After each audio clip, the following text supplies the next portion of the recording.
Di antara ciri-ciri solat orang munafik. Lihat ciri-ciri ini ada tak dekat kita. Sebar-sebarkan agar orang lain juga mendapat manfaat melihat video ini. Moga Allah mudahkan segala urusan kita.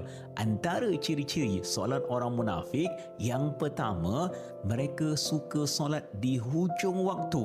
Nak solat asar, tengok waktu maghrib. Nak solat maghrib, tengok waktu isyak.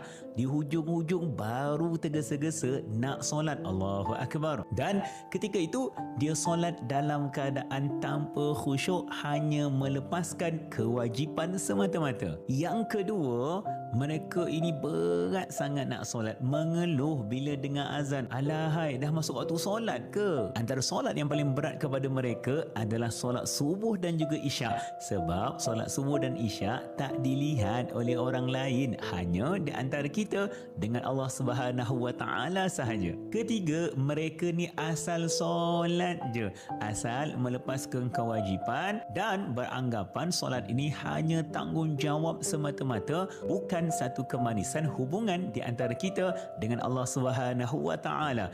Jaga-jaga ciri ini, sifat-sifat ini. Jangan sampai tahap kita solat tapi kita jauh daripada Allah. Solat itu mendekatkan kita dengan Allah. Solat itu menghilangkan segala kemungkaran yang ada di sisi kita. Jauhi sifat-sifat ini. Moga kita dijauhi sifat-sifat munafik dan moga Allah mudahkan segala urusan kita. Alhamdulillah. Jom berterima kasih kepada Allah.